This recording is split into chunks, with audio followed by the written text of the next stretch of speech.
Hello students, कैसे हैं आप सब। आई होप आप सब बहुत अच्छे होंगे। तो अभी हमने चैप्टर 1 और चैप्टर 2 तो पूरे कंप्लीट कर लिए। आज हम पढ़ेंगे चैप्टर नंबर 5 अकाउंटिंग क्वेश्चन। जो बीच के चैप्टर है वो भी हम करेंगे, लेकिन अभी मैंने एक न्यूमेरिकल चैप्टर उठाया है जिससे थ्योरी आप पढ़ते पढ़ते भी थोड़ा अजीब ना लगे। तो न्यूमेरिकल से स्टार्ट करते हैं आज। ठीक है, ये है पार्ट 1 अकाउंटिंग क्वेश्चन का मतलब क्या होता है। पहले हम ना अकाउंटिंग क्वेश्चन का मतलब समझते हैं कि अकाउंटिंग क्वेश्चन का मतलब क्या होता है। अकाउंटिंग क्वेश्चन का मतलब क्या होता है सर, एक मैथमेटिकल एक्सप्रेशन।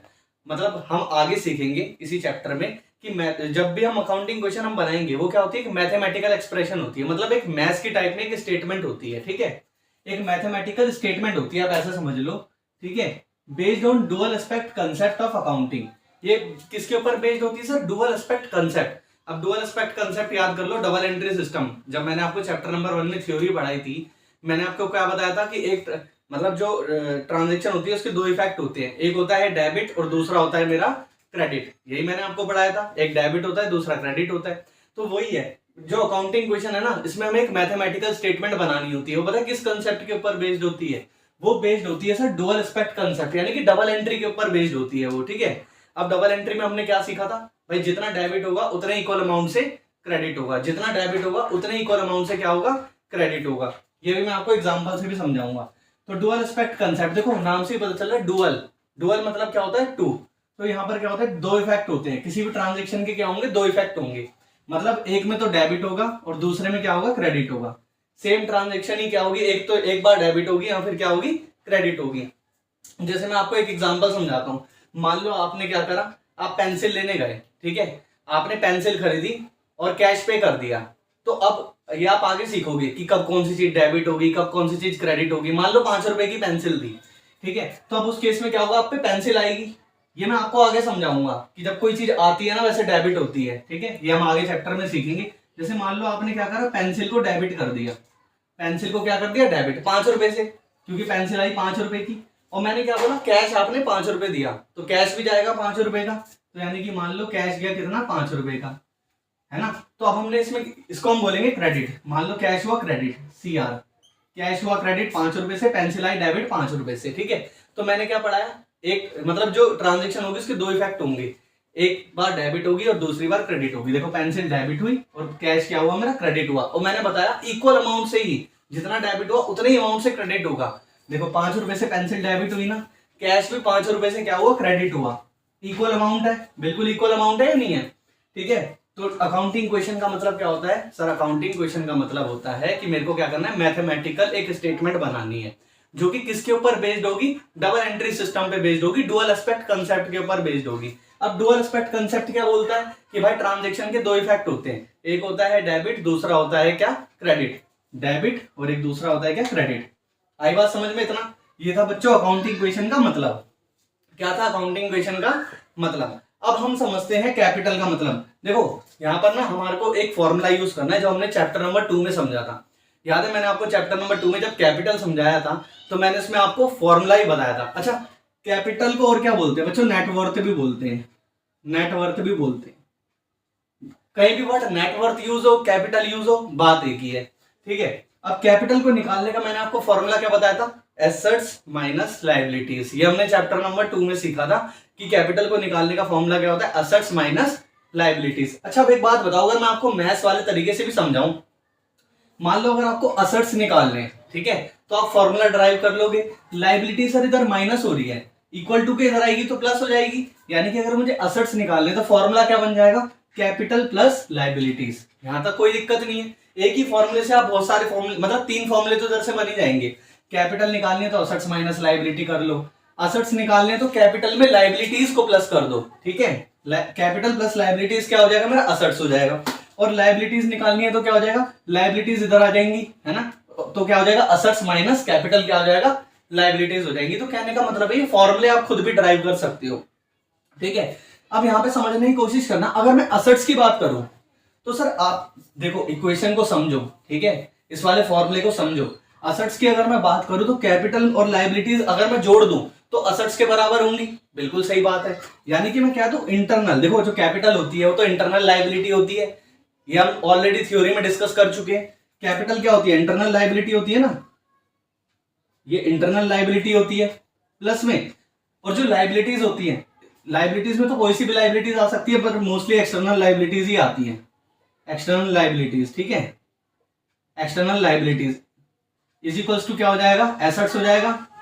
यानी कि हमें एक चीज समझ में आई, जो इंटरनल और एक्सटर्नल लाइबिलिटी का जोड़ होता है ना, वो हमेशा एसेट्स के बराबर होगा, ये चीज समझ लो, ठीक है। कैपिटल और लाइबिलिटीज को जोड़ोगे तो हमेशा एसेट्स के बराबर रहेगा, ठीक है। दूसरा इंटरनल लाइबिलिटी, कैपिटल तो क्योंकि इंटरनल लाइबिलिटी है ना, इंटरनल लाइबिलिटी और एक्सटर्नल लाइबिलिटीज को भी अगर आप सारी लाइबिलिटीज, मतलब मैं कह दूं सारी लाइबिलिटीज जो इंटरनल हो एक्सटर्नल हो, सारी टोटल लाइबिलिटीज किसके बराबर होती है, मेरे एसेट्स के बराबर होती है, ठीक है। आई बात समझ में नहीं आई? तो ये आप बहुत इंपॉर्टेंट चीजें समझ के चलना। इस वाले चैप्टर के अंदर हम सबसे ज्यादा ये वाला फॉर्मूला यूज करेंगे, capital plus liabilities is equals to assets. I hope इतना तो आपको समझ में आया होगा। तो बच्चों हम क्या सीखेंगे, इफेक्ट। अकाउंटिंग क्वेश्चन जो होती है ना, अकाउंटिंग क्वेश्चन में जो ट्रांजेक्शन्स आपको मिलने वाली है, देखने वाली है, उनके दो चीजें होंगी, दो मतलब इफेक्ट होंगे। एक तो वो ट्रांजेक्शन होंगी जो सिर्फ 2 आइटम को इफेक्ट डालेंगी, और एक वो ट्रांजेक्शन होंगी जो 2 से ज्यादा आइटम को इफेक्ट डालेंगी। देखो मैंने लिखा भी है, ट्रांजेक्शन जो होंगी ना अकाउंटिंग क्वेश्चन के अंदर, वो आपको कैसी ट्रांजेक्शन देखने को मिलेगी अकाउंटिंग क्वेश्चन में। एक तो वो ट्रांजेक्शन होंगी सर जो 2 आइटम को इफेक्ट डालेंगी, सिर्फ 2 आइटम को। मैं अभी देखो सब कुछ समझाऊंगा, न्यूमेरिकल से भी समझाऊंगा। ट्रांजेक्शन होंगी वो जो आपको जो सिर्फ 2 आइटम पे इफेक्ट डालेंगी, या कुछ ट्रांजेक्शन ऐसी होंगी जो 2 से ज्यादा आइटम पे इफेक्ट डालेंगी। मैंने क्या बोला, कुछ ट्रांजेक्शन ऐसी होंगी जो 2 आइटम पे इफेक्ट डालेंगी, और कुछ ट्रांजेक्शन ऐसी होंगी जो 2 से ज्यादा आइटम पे इफेक्ट डालेंगी। तो देखो ट्रांजेक्शन इफेक्टिंग 2 आइटम्स, इसको ना हम एग्जांपल से समझेंगे, न्यूमेरिकल से थोड़ा समझाता हूं मैं आपको। तो बच्चों मैं एग्जांपल अब आपको समझाता हूं, ट्रांजेक्शन इफेक्टिंग 2 आइटम। अभी मैंने क्या बोला, अकाउंटिंग क्वेश्चन में 2 ट्रांजेक्शन होंगी, या तो कुछ ट्रांजेक्शन ऐसी होंगी जो सिर्फ और सिर्फ 2 आइटम को इफेक्ट डालेंगी, ये कुछ ट्रांजेक्शन ऐसी होंगी जो 2 से ज्यादा आइटम को इफेक्ट डालेंगी। अभी हम पढ़ेंगे ट्रांजेक्शन इफेक्टिंग 2 आइटम, एग्जांपल से आपको समझाता हूं। देखो बच्चों अभी हमने क्या सीखा था, अभी हमने सीखा था अगर मैं कैपिटल और लायबिलिटीज को आपस में जोड़ दूं, है ना, तो मुझे देखने को क्या मिलेगा, असेट्स मिल जाएंगी, ठीक है। आप बस इतना ही दिमाग में रखो, और कुछ दिमाग में रखना भी नहीं, है ना। यानी कि आप इसको इस तरीके से लिख लो, देखो assets is equals to capital plus liabilities, इस तरीके से लिखो आप इसको, assets is equals to capital plus liabilities, ठीक है। अब देखो एग्जांपल से समझते हैं कौन कौन सी ऐसी ट्रांजेक्शन है जो सिर्फ 2 आइटम को इफेक्ट डालेंगी। देखो बच्चों जैसे मान लो क्या हुआ, पिंटू जी ने क्या दिया सर, कैश पे करा, कैश को पे करा और फर्नीचर परचेज कर लिया। फर्नीचर क्या कर लिया, परचेज कर लिया। पिंटू जी ने कैश दिया, फर्नीचर ले लिया। कितने रुपए में ले लिया सर, मान लो 1 लाख रुपीज का, मान लो 1 लाख रुपीज का। अब ये देखो क्या है, सिर्फ दो ही आइटम को इफेक्ट डालेंगी। देखो एक तो फर्नीचर है, अब आप अपने हिसाब से सोचो, देखो अपने दिमाग में सोचो, जब आप फर्नीचर परचेज करोगे तो क्या होगा, आपके पास सर फर्नीचर आएगा, एक एसेट आएगा, लेकिन कैश भी तो जाएगा, दूसरा एसेट कम हो जाएगा। यानी कि इस ट्रांजेक्शन में क्या हो रहा है, 2 ही आइटम इफेक्ट हो रहे हैं, फर्नीचर आ रहा है, कैश जा रहा है। इसको बोलते हैं ट्रांजेक्शन इफेक्टिंग 2 आइटम्स, ठीक है। अब देखो इसमें होगा क्या, समझते हैं। देखो बच्चों यहां पर होगा क्या, जो असेट्स की अगर मैं बात करूं तो आप बोलोगे सर फर्नीचर आ रहा है, ठीक है। फर्नीचर में आप पता है क्या कर दोगे, 1 लाख तो प्लस कर दोगे। दूसरा कैश जा भी तो रहा है ना, अब मान लो यहाँ पे कैश है तो कैश में से 1 लाख माइनस कर दोगे। यहाँ पे कैपिटल और लायबिलिटीज में कोई इफेक्ट पड़ेगा ही नहीं, क्यों, क्योंकि भाई कोई भी ऐसी ट्रांजेक्शन नहीं है जिसमें लायबिलिटी अराइज हो, है ना। कैपिटल पर भी इफेक्ट नहीं पड़ेगा, क्यों, क्योंकि कोई जो पर्सन है उसने सिर्फ फर्नीचर परचेज करा है, कैपिटल नहीं लगाई बिजनेस में। तो यानी कि अगर मैं बात करूं किसकी, कैपिटल प्लस लायबिलिटी की, कैपिटल प्लस लायबिलिटी की, तो इस पे कोई इफेक्ट पड़ेगा नहीं। तो बताओ कितने ट्रांजेक्शन इफेक्ट हुए, ट्रांजेक्शन अफेक्टिंग 2 आइटम, सिर्फ 2 आइटम्स को इफेक्ट करा ना इस ट्रांजेक्शन ने, एक फर्नीचर दूसरा कैश। अब आप कह रहे हो कि सर और भी एग्जांपल हो सकते हैं, हाँ बच्चों बहुत सारे एग्जांपल है, वही समझेंगे आज हम यहाँ पे। अगला अब हम समझते हैं, मान लो जो बिजनेस है उसने पता है क्या करा, लोन ले लिया, बैंक से क्या करा, लोन ले लिया, ठीक है। मान लो सेकंड लिखता हूं, बिजनेस ने क्या करा, लोन ले लिया sir, business takes loan ₹2 lakh का, चलो मान लेते हैं, ठीक है बच्चों, कि 2 लाख रुपए का लोन ले लिया, किसने, बिजनेस ने 2 लाख रुपए का लोन ले लिया। अब देखो यहाँ पे फर्नीचर पे कोई इफेक्ट पड़ेगा, नहीं पड़ेगा। आपने बोला सर फर्नीचर से तो लेना देना ही नहीं है। अच्छा बिजनेस ने लोन लिया 2 लाख रुपए का, क्या कैश पे इफेक्ट पड़ेगा, हाँ 2 लाख रुपए पैसा आएगा, तो कैश के अंदर तो देखो जब आप अपने हिसाब से सोचो, जब आप जाके बैंक में लोन लोगे तो 2 लाख रुपए आपके पास आएंगे ना, पैसा आपके पास आएगा, है ना। तो वही चीज है, यानी कि आपके पास पैसा आएगा, आएगा तो प्लस होगा। तो यहाँ पर देखो कैश में क्या हो जाएगा बच्चों, 2 लाख रुपीज प्लस हो जाएगा। अच्छा ये बताओ कि जो बिजनेस है, बिजनेस में कैपिटल इंट्रोड्यूस हुई है, नहीं, कैपिटल पे इफेक्ट पड़ेगा, नहीं, तो कैपिटल क्या हो जाएगी, 0। और लायबिलिटी देखो, लोन लेना भी तो लायबिलिटी है, मैंने बताया था ना आपको चैप्टर नंबर 1 में, और 2 में भी आपको मैंने बताया। ठीक है, तो मान लो बिजनेस से जब आप लोन लोगे, एक्सटर्नल लायबिलिटी है, यानी कि कैपिटल पे तो इफेक्ट नहीं पड़ा, लेकिन लायबिलिटी आपकी बढ़ जाएगी कितने से, 2 लाख से। तो बताओ कितनी ट्रांजेक्शन इफेक्ट हुई इस वाले में भी, सर 2। एक तो कैश आ गया, एक क्या आ गया, कैश आ गया, दूसरा लायबिलिटीज भी बढ़ गई। तो ये सारे एग्जांपल होते हैं बच्चों ट्रांजैक्शन इफेक्टिंग 2 आइटम्स। अब देखो पहली वाली ट्रांजैक्शन में क्या हुआ था, एक एसेट बढ़ा तो दूसरा एसेट घटा, फर्नीचर आया और कैश गया, तो इंक्रीज इन 1 एसेट और क्या हो गया, डिक्रीज इन 1 एसेट। ठीक है, एक में तो एसेट बढ़ा और दूसरे में घट गया, फर्नीचर आया कैश गया। दूसरी ट्रांजेक्शन में क्या हुआ, इंक्रीज इन एसेट, देखो कैश आया था तो एक एसेट तो बढ़ गया और क्या हो गया, लायबिलिटी भी बढ़ गई। तो अभी मैंने आपको एग्जांपल बताया, पहले किसका करवाया, मैंने आपको बताया increase in asset and decrease in 1 asset, ये हो गया, या कह लो डिक्रीज इन अनदर एसेट, ऐसे कह लो। ठीक है, एसेट ये किसका था बच्चों, ये पॉइंट नंबर 1 का है, ये वाला पॉइंट जो है। ठीक है, और जो मैंने आपको बताया कि बिजनेस ने लोन ले लिया 2 लाख रुपए का, इसमें क्या हुआ, एक एसेट बढ़ा और लायबिलिटी बढ़ी, तो यहां पर क्या हुआ, increase in asset and increase in liability,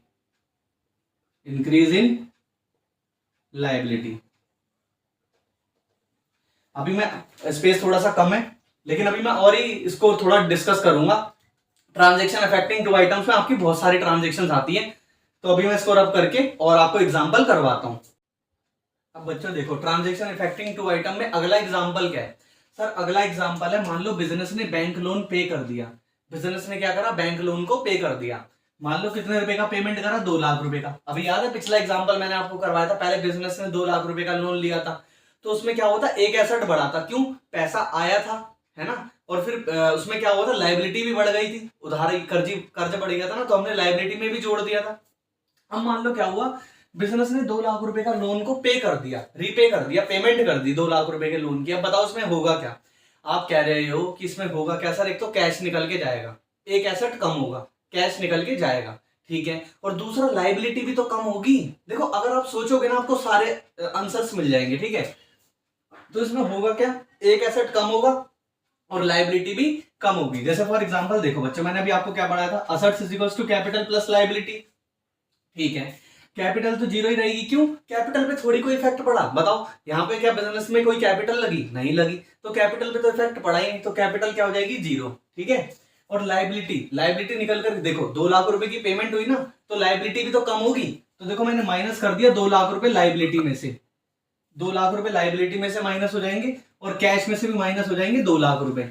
तो ये एग्जाम्पल पता है बच्चों किस चीज का था, ये था decrease in asset and decrease in liability, मतलब ट्रांजेक्शन। अब 2 ही आइटम इफेक्ट हुए ना यहाँ पर भी, एक तो कैश इफेक्ट हुआ और एक लायबिलिटी इफेक्ट हुई, है ना, जब आपने पेमेंट करी कैश कम हुआ लायबिलिटी कम हुई, तो सिर्फ 2 ही आइटम इफेक्ट हुए, इसे बोलते हैं ट्रांजेक्शन इफेक्टिंग 2 आइटम। अब इसे पता है कैसे आपकी बुक में थोड़ा सा ऐसे खींचा हुआ है इसी तरीके से कि एग्जाम्पल बताओ ऐसे जिससे एक एसेट बढ़ेगा और एक लायबिलिटी भी बढ़ेगी। अब आप खुद दिमाग में सोचो ऐसा कौन सा एग्जाम्पल होगा भाई कि एक एसेट बढ़ जाए और लायबिलिटी भी बढ़ जाए। आप बोल रहे हो सर बैंक से जाके लोन ले लो, ठीक है, और इसका एग्जाम्पल क्या है, उधारी में माल खरीद लो। कैसे भाई, जब आप उधारी में माल लोगे तो एक एसेट स्टॉक आएगा ना स्टॉक भी तो आपका एसेट होता है, एक एसेट बढ़ेगा। दूसरा, जब आप उधारी में माल लोगे तो आपको पेमेंट भी तो बाद में करना है, क्रेडिटर्स भी तो बढ़ेंगे, यानी कि ये भी एग्जांपल किसका, इंक्रीज इन एसेट और इंक्रीज इन लायबिलिटी। ठीक है, आपको कंफ्यूज नहीं होना, आप सिर्फ दिमाग लगाओ। अब मान लो बुक में आपके एग्जांपल भी दिया हुआ है कि डिक्रीज इन एसेट और डिक्रीज इन लायबिलिटी बताओ कि कैसी कौन सी ऐसी ट्रांजेक्शन होगी जिससे एसेट भी कम होगा लायबिलिटी भी कम होगा। अब आप खुद दिमाग लगाओ कौन सी ऐसी ट्रांजेक्शन है जिससे लायबिलिटी भी कम हो जाए और एसेट भी कम हो जाए। आप बैंक के लोन को पेमेंट कर दो, कैश कम हो जाएगा, ठीक है, और क्या होगा सर, लायबिलिटी कम हो जाएगी। ठीक है, आपने उधारी में माल खरीदा था, हाँ खरीदा था, आप उसका पेमेंट कर दो तब भी तो लायबिलिटी कम हो जाएगी, है ना, और एसेट भी कम हो जाएगा। कैसे कम हो जाएगा भाई, जब आप पेमेंट करोगे जिससे आपने माल उधारी पे लिया है, कैश जाएगा, एक एसेट कम होगा, ठीक है, उसके अलावा मेरा क्या कम हो जाएगा, लायबिलिटी भी तो कम हो जाएगी, क्रेडिटर्स भी तो कम हो जाएंगे। तो ये किसका एग्जाम्पल था, एक एसेट कम हो गया और दूसरा लाइबिलिटी भी कम हो गया।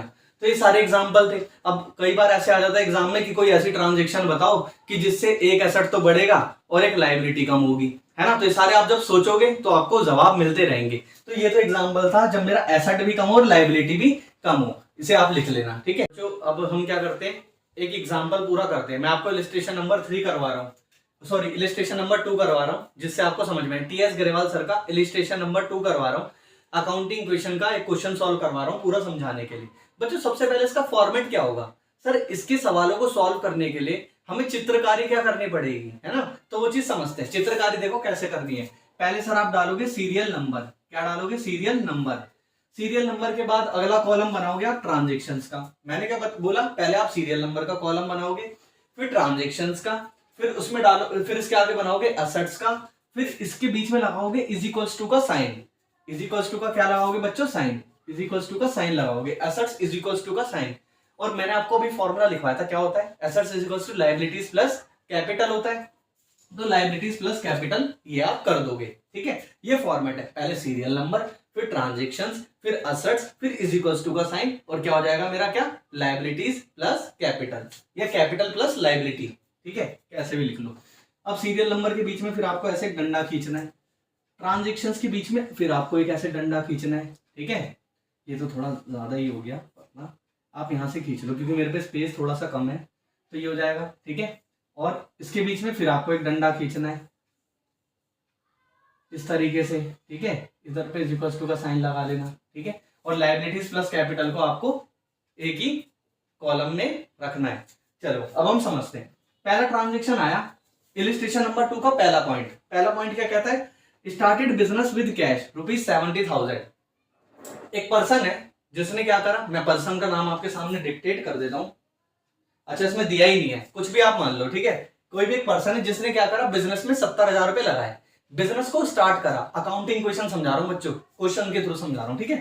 कि बिजनेस में उसने क्या करा, कैश लगाया। अब आप बोल रहे हो जब भी बिजनेस स्टार्ट होता था कैश लगा के, हमने पढ़ा था ना उसी को कैपिटल कहते थे, बिल्कुल सही बात है। और लेकिन आप समझो बिजनेस के पॉइंट ऑफ व्यू से सोचो, बिजनेस के अंदर क्या होगा। देखो जैसे एक बिजनेस है और ये पर्सन है, उसने 70,000 रुपए कैश लगाया, तो बिजनेस के अंदर क्या होगा, एक तो 70,000 रुपए आएंगे, ठीक है, कैश आएगा ना बिजनेस में, ठीक है।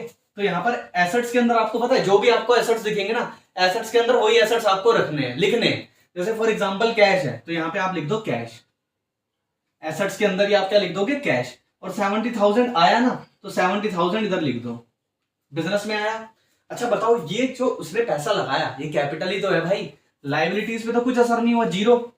लेकिन कैपिटल भी तो बढ़ेगी 70,000 रुपए से। तो बिजनेस के अंदर क्या होता है सर, जब बिजनेस के अंदर पैसा लगता है, एक तो कैश आता है। बिजनेस के पॉइंट ऑफ व्यू से सोचो, जो सामने वाला पर्सन है पैसा लगा रहा है, बिजनेस में कैश आया, एक एसेट आया, तो एसेट्स के अंदर कैश लिख दिया और 70,000 रुपए डाल दिया। और ये प्लस का सिंबल है बच्चों, क्योंकि पैसा बिजनेस में आएगा तो प्लस लगेगा, ठीक है, क्योंकि आएगा ना। और दूसरा, बिजनेस के ऊपर लायबिलिटी भी तो बनेगी, कैपिटल के नाम का पैसा बिजनेस को बाद में देना भी तो है। तो यहाँ पे 70,000 रुपए ये भी क्या है, जुड़ जाएगा। ये था हमारा पॉइंट नंबर 1, ठीक है। अब अगला पॉइंट पढ़ता हूं मैं आपके सामने, क्या लिखा हुआ है। अगला पॉइंट है क्रेडिट परचेज ऑफ गुड्स ₹18,000। देखो बच्चों क्या लिखा है, क्रेडिट परचेज ऑफ गुड्स, माल को खरीदा है उधारी में, कितने रुपए में, 18,000 में। अब देखो समझना, अब आपको पता है क्या करना है, सीरियल नंबर 2 डालना है और उसमें पूरी ट्रांजेक्शन का पॉइंट लिख देना है, पूरी ट्रांजेक्शन का पॉइंट लिख देना है। क्या लिख दोगे, क्रेडिट परचेज ऑफ गुड्स, या पूरा लिख दो, कितना है भाई, ₹18,000, ठीक है। अब देखो बच्चों, उधारी पे माल खरीदा है बिजनेस ने, तो जेब से पैसा जाएगा बिजनेस की, नहीं, तो कैश में तो जीरो इफेक्ट होगा। कैश में क्या कर देंगे हम, जीरो, कैश में हम जीरो कर देंगे। लेकिन बिजनेस के अंदर जब आप उधारी में माल खरीदोगे, माल आएगा, स्टॉक आएगा, स्टॉक भी तो एसेट है, तो यहाँ पे आप प्लस करके स्टॉक और लिख दो, स्टॉक लिख दो, ठीक है।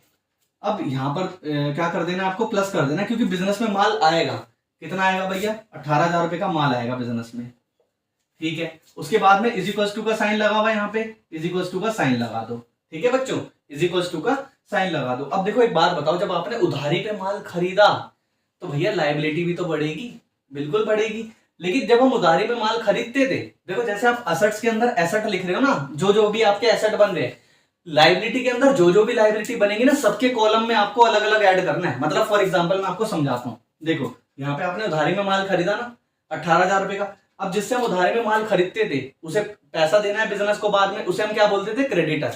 तो यहाँ पे आप पता है क्या लिखोगे? लाइबिलिटी में एक लिख दोगे आप क्रेडिटर। क्रेडिटर, ठीक है बच्चों, क्या लिख दोगे? क्रेडिटर। अब देखो क्रेडिटर हमारा कितने से बढ़ गया? 18,000 से बढ़ गया, प्लस कर दो, ठीक है, प्लस 18,000 ऐसे लिख लो, प्लस 18,000। और कैपिटल पे कोई इफेक्ट पड़ेगा नहीं, तो प्लस जीरो, प्लस जीरो। बच्चों जब भी दो इक्वेशन बन जाती हैं, ये दो ट्रांजेक्शन हो गई, जब भी दो ट्रांजेक्शन बन जाती है फिर आप इन सबका जोड़ करते हो लाइन खींच के। देखो ये दो ट्रांजेक्शन बन गई ना, दो ट्रांजेक्शन बन जाती है, तब आप इसका क्या करोगे? जोड़। तो जोड़ करते हैं। ये देखो यहाँ पे आपको ऐसे एक लाइन खींचनी है और इसको लिखना है न्यू इक्वेशन। क्या लिखोगे? New equation. न्यू इक्वेशन लिखना है, ठीक है। अब यहाँ पे आप क्या कर दोगे? अब देखो जोड़ो, 70,000 कैश है, यहाँ पे जीरो है, तो टोटल कैश कितना हो गया? 70,000 प्लस स्टॉक कितना हो गया? ऊपर कुछ नहीं था, यहाँ पे 18,000 था, 18,000 हो गया, plus 18,000 is equals to creditor. देखो यहाँ पे क्रेडिटर पहले कितना था? जीरो, अब कितना हो गया? 18,000। कितना हो गया? 18,000 और प्लस 70,000 और जीरो कितना हो गया? प्लस 70,000। अच्छा बच्चों एक चीज याद रखना हमेशा, जब भी आप न्यू इक्वेशन बनाओगे ना, जब भी आप न्यू इक्वेशन बनाओगे, अभी मैं आपको उसका लॉजिक भी आगे बताऊंगा, अभी आप सिर्फ ध्यान से समझो। जब न्यू इक्वेशन बनती है, जब दो ट्रांजेक्शन, मैंने क्या बोला? जब दो ट्रांजेक्शन पूरी हो जाएगी आपको न्यू इक्वेशन बनानी है स्टार्टिंग में। तो दो ट्रांजेक्शन पूरी हो गई, आपने न्यू इक्वेशन बना दी, मतलब जोड़ दिया, दोनों को जोड़ देना है, जोड़ दिया। जो दोनों का जोड़ होगा ना ये हमेशा बराबर आएगा, एसेट का भी लायबिलिटी का भी। देखो 70 और 18 कितना होता है? 88,000। 70 और 18 कितना होता है? 88,000। मेरे एसेट्स लायबिलिटीज, टोटल लायबिलिटीज के बराबर है, तो हम बोलेंगे हाँ अभी तक हमने दो ट्रांजेक्शन ठीक करी है। एग्जाम में जब भी क्वेश्चन आएगा आपको न्यू इक्वेशन जब आप बनाओगे तो आप देखना इधर का टोटल बराबर है या नहीं। अगर बराबर है तो ही क्वेश्चन सही है, अदरवाइज उसमें कुछ ना कुछ गलती है। बच्चों भाई हमारा इस वाले क्वेश्चन में तीसरा पॉइंट क्या है? तीसरा पॉइंट है payment made to creditor in full settlement. Payment करिए आपने, किसको? क्रेडिटर को पेमेंट। तो मैंने क्या बोला? सीरियल नंबर लिखना है, फिर पूरा पॉइंट लिखना है। पेमेंट ट्रांजेक्शन में payment made to creditors, payment made to creditors in full settlement. Full settlement में आपने क्या करा? अभी आप बोल रहे सर ये फुल सेटलमेंट क्या होता है? ये फुल सेटलमेंट समझाओ क्या होता है, अभी बताएंगे।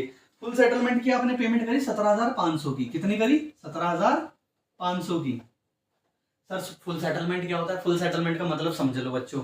फुल सेटलमेंट मतलब देने कितने थे? 18,000, पर आपने क्रेडिटर को कितने में सेटल कर दिया? फुल सेटलमेंट का मतलब होता है कि अब क्रेडिटर आपसे पैसा नहीं मांगेंगे और सेटल भी हो गए, खत्म भी हो गए। भाई 18,000 रुपए देने थे, 17,500 रुपए में सेटल हो गए। मैंने क्या बोला? 18,000 रुपए देने थे और कितने में सेटल हो गए? 17,500। अब आप समझना, पेमेंट मेड टू क्रेडिटर, जब आपने क्रेडिटर को पैसा दिया, ठीक है, तो अब बिजनेस के पॉइंट ऑफ व्यू से समझो। बिजनेस ने क्रेडिटर को पैसा दिया तो कैश गया। कितना पैसा दिया है? जितना पैसा दिया है उतने से ही तो कैश जाएगा। 17,500 दिए तो बताओ कैश कितने से जाएगा? 17,500 से जाएगा, यानी कि कैश गया है तो माइनस होगा, तो माइनस कर दिया 17,500। यहां तक कोई डाउट नहीं है ना बच्चों? समझ में आ गया होगा भाई 17,500 गया है तो 17,500 माइनस कर दिया, ठीक है।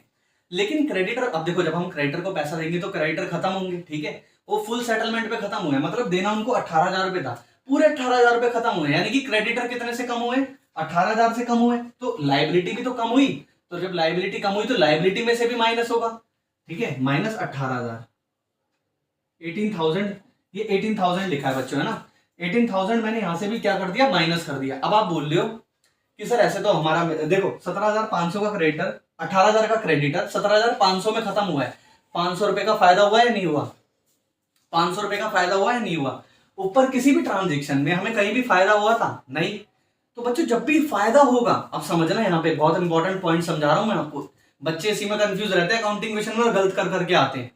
जब भी फायदा होगा या नुकसान होगा, मैंने क्या बोला? जब भी फायदा होगा या नुकसान होगा, या कोई एक्सपेंस होगा समझ लो, या कोई इनकम होगी, मैंने 4-5 वर्ड यूज कर दिए। मैंने बोला जब भी कोई फायदा होगा यानी कि प्रॉफिट, जब भी कोई नुकसान होगा यानी कि लॉस, या फिर जब भी कोई इनकम होगी, इनकम, ये भी मैं आपको अभी एग्जांपल और बहुत सारे करेंगे उसमें हम समझेंगे। जब भी आपको कोई इनकम होगी या जब भी आपका कोई एक्सपेंस होगा, खर्चा होगा, वो कैपिटल से माइनस होगा। अभी आप ऐसे समझो। सर इसके पीछे लॉजिक क्या है? लॉजिक बच्चों ये है, ये आप आगे समझोगे जब आप फाइनेंशियल स्टेटमेंट चैप्टर पढ़ते हो, तो उसमें सारे खर्चे ना प्रॉफिट और लॉस में जाते हैं और ट्रेडिंग अकाउंट में जाते हैं। तो जो प्रॉफिट आता है ना, फिर वो कैपिटल में जुड़ता है, फिर वो कैपिटल में जुड़ता है, यानी कि अल्टीमेटली इफेक्ट तो कैपिटल में ही जा रहा है ना, ये आप आगे सीखोगे। ठीक है, तो यहाँ पर जो प्रॉफिट हुआ 500 रुपए का, वो क्या होगा, कैपिटल में एड बैक होगा। 18,000 तो माइनस हुआ, प्लस कर दोगे 500, प्लस क्या कर दोगे 500, क्योंकि 500 रुपए का प्रॉफिट हुआ ना यार, 18,000 रुपए देने हैं क्रेडिटर को, आप 17,500 दे के आ रहे हो और क्रेडिटर मान भी जा रहा है, तो 500 रुपए का फायदा हुआ ना बिजनेस को। तो जो भी फायदा होगा वो आप कैपिटल में ऐड करोगे, ये चीज समझ लो अकाउंटिंग क्वेश्चन में। तो 500 रुपए हमने क्या कर दिया, ऐड बैक कर दिया। अब ये दो ट्रांजेक्शन बन गई, अब ये क्या बन गई सर, दो ट्रांजेक्शन बन गई। ठीक है, ये एक ट्रांजेक्शन मान लो, ये दूसरी ट्रांजेक्शन मान लो। ठीक है, ये न्यू इक्वेशन, देखो दो इक्वेशन बन गई ना, एक न्यू इक्वेशन और एक payment made to creditor, new equation और पेमेंट मेड टू क्रेडिटर, ये दो बन गई ना। अब फिर आप इसको क्या करोगे, डी इक्वेशन बनाओगे ऐसे। अब इसको आप न्यू इक्वेशन जब भी आप बनाओगे, अब इसमें भी क्या करोगे, आप जोड़ोगे। ठीक है, अब देखो 70,000 में से 17,500 आप हटाओगे तो कितना आएगा, 52,500 आएगा। कैश का बैलेंस कितना आएगा, 52,500 आएगा। बीच में क्या है बच्चों, प्लस। यहाँ पर देखो, अब यहाँ पे स्टॉक पे तो कोई इफेक्ट पड़ा नहीं, तो इफेक्ट को क्या तो यहाँ पे स्टॉक क्या हो जाएगा, जीरो। स्टॉक पे कोई इफेक्ट नहीं पड़ा। अब 18,000 प्लस जीरो कितना हो जाएगा, 18,000। कितना हो जाएगा बच्चों, 18,000। बीच में इज का साइन, इज का साइन लग गया। 18,000 का क्रेडिटर था, 18,000 से कम हुआ जीरो, माइनस कर दिया ना पूरा 18,000। बीच में क्या है, प्लस का निशान है, प्लस। ठीक है, 70,000 और 500 कितना हो गया, 70,500, 70,500। अब तुम देख लो, फिर से जोड़ लो, ये असेट्स की साइड को और टोटल लाइबिलिटीज की साइड को जोड़ लो, बराबर आएगा, है ना। तो इसका मतलब क्या है, अभी मेरा क्वेश्चन ठीक हो रहा है। और इसको आप क्या लिखोगे, न्यू इक्वेशन, न्यू इक्वेशन। ठीक है बच्चों, अब हमारा क्या रह रहा है, फोर्थ पॉइंट और रह रहा है। लेकिन देखो यहाँ पर अभी मेरे पे स्पेस का खत्म हो गया है, आपको इसके नीचे से ही कंटिन्यू करना है। मैं अभी इसको मिटा करके वापस ऊपर लेकर के जा रहा हूं। देखो जैसे मैंने इसको रब कर दिया, ठीक है, ये मेरा रब हो गया। इधर से कैश वगैरह सारा हटा रहा हूं मैं। आपको जो मैं अभी करवाऊंगा उसके नीचे से ही कंटिन्यू करना है, याद रखना।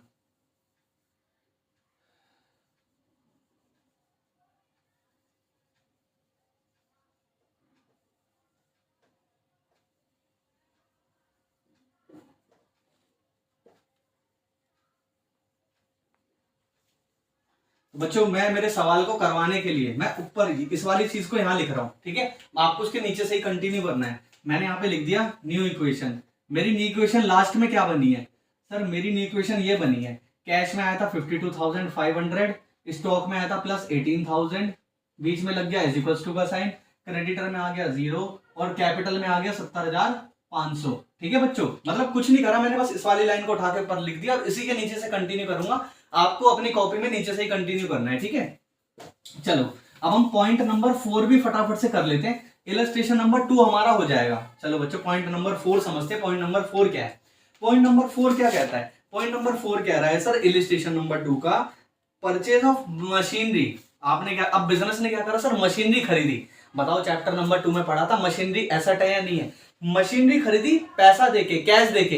अब आप देखो अकाउंटिंग क्वेश्चन को करने से पहले ना आप खुद इफेक्ट सोचो क्या होगा जब बिजनेस ने मशीनरी खरीदी कैश देके, क्या होगा, कैश जाएगा, बिल्कुल सही बात है, पैसा जाएगा, मशीनरी आएगी, एसेट आएगा। मैंने आपको क्या बताया, जितने जितने भी एसेट्स आते रहेंगे उसका कॉलम बस, मतलब आपको उसमें क्या है प्लस प्लस करके लिखना है।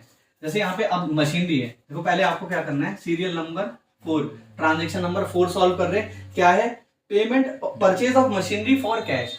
क्या करा है सर आपने, परचेज करी है, क्या, मशीनरी, परचेज ऑफ मशीनरी, इधर ही लिख लेता हूं, purchase of machinery for cash. Cash देके मशीनरी खरीदी है और कितने रुपए में खरीदी है, 20,000, 20,000 रुपए में मशीनरी खरीदी है। अब आप बताओ बच्चों क्या इफेक्ट होगा, ये तो मेरी एक इक्वेशन हो गई। इफेक्ट बताओ क्या होगा, कैश जाएगा, 20,000 रुपए से जाएगा ना कैश, तो माइनस कर दिया, देखो 20,000, माइनस 20,000, क्यों, क्योंकि कैश जाएगा। बच्चों बताओ क्या इसका इफेक्ट स्टॉक पे पड़ेगा, नहीं, तो स्टॉक में हम प्लस करके 0 लिख देते हैं, क्या दिक्कत है। अब मशीनरी एक नया एसेट आया है तो यहाँ पे हम मशीनरी लिख देंगे, प्लस मशीनरी, मशीनरी को ऐड करके ऊपर लिख देंगे। ठीक है बच्चों, ये याद रखना, प्लस मशीनरी आप ऊपर लिख दोगे। कितने रुपए की मशीनरी आएगी, 20,000 रुपए की आएगी, तो इसमें प्लस कर दो 20,000। ठीक है। अच्छा बच्चों, कैश देके मशीनरी खरीदी है, लाइबिलिटी पे कुछ असर पड़ेगा? नहीं, लाइबिलिटी थोड़ी ना बढ़ेगी, पैसा तो आपने दे दिया, तो क्रेडिटर मतलब जो भी लाइबिलिटीज है वो जीरो हो जाएंगी। कैपिटल पे कोई इफेक्ट पड़ेगा? नहीं।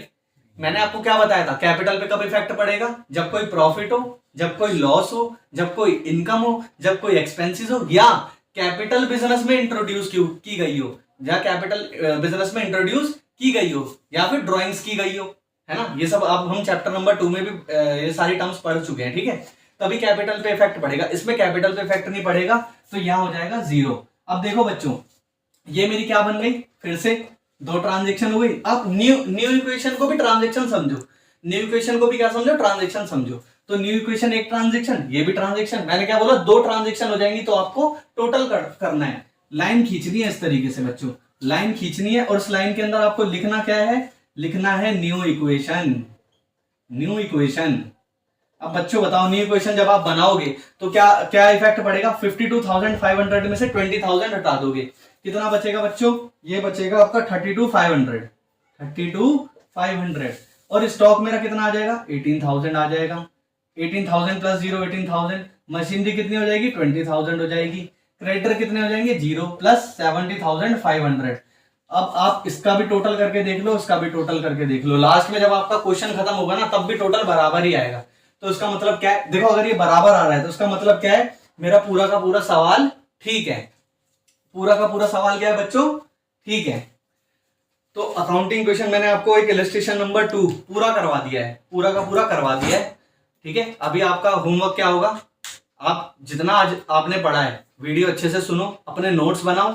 ये क्वेश्चन टीएस गिरेवाल सर की बुक का इलस्ट्रेशन नंबर 2 है, इसको एक बार खुद से भी सॉल्व कर लेना। सिर्फ इसी क्वेश्चन को, अभी और क्वेश्चन ट्राई मत करना, मैं आपको करवाऊंगा अभी थोड़े बहुत क्वेश्चन। जब आपका बेस बनेगा तब मैं आपको होमवर्क भी दूंगा। तो मिलते हैं नेक्स्ट वीडियो में। वीडियो लाइक करके चैनल को सब्सक्राइब कर देना। Bye bye.